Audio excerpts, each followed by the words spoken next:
Buongiorno da Corbola, anzi in particolar modo dal Balutin, e siamo col sindaco Michele Domeneghetti. Allora, innanzitutto spieghiamo cos'è il Balutin, sindaco. Benvenuti intanto a tutti voi in questa giornata di festa e di compagnia, di buona compagnia, con gli amici, i parenti, qui all'attracco Isola Balutin. Il Balutin è l'isola che abbiamo qui in mezzo al Po, dove un po' dopo l'incile tra il ramo di Podigoro e il Po di Venezia. Nel comune di Corbola o misto? Nel comune di Corbola. L'isola è sul nostro territorio, ma è condivisa per storie, per leggende e anche per l'uso che ne facciamo con il comune Papozze e Corbola, quindi sono divisi dal Po ma collegati da queste storie. Poi avremo modo di raccontare anche quale sarà la Repubblica della Bosgattia e quindi avremo modo anche di spiegare anche questa ulteriore chicca che vale la pena di conoscere, vale la pena di venire a visitare anche quest'isola. Però oggi siamo qua perché?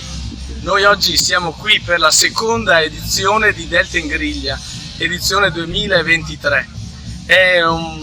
Ci siamo inventati questo format per passare una giornata all'aperto, come dicevamo prima, in compagnia di amici e parenti, ma con quel pizzico di competitività che ci porterà a misurarci, i cuochi e i designati cuochi per ogni gruppo di compagnia, porterà un piatto e sarà valutato da una giuria stellata, una competente giuria che avremo modo di conoscere e che valuterà sulla base della cottura, del sapore, della portata, dalla composizione, ma soprattutto anche dalla simpatia del cuoco e dall'aiuto cuoco che ogni gruppo avrà designato e che avranno il compito di sovrintendere alla cottura e alla preparazione del piatto e porlo all'attenzione della giuria.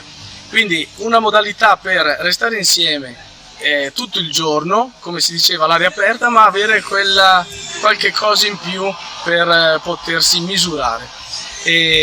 L'organizzazione fatta dal comune e dal Proloco in collaborazione, all'atto dell'iscrizione diamo la maglietta Delta in Griglia come questa, tanto per capirci, abbiamo il cuore giallo oggi, e Delta in Griglia con il cappellino, quindi il cuoco e l'aiuto cuoco avrà questa divisa formale.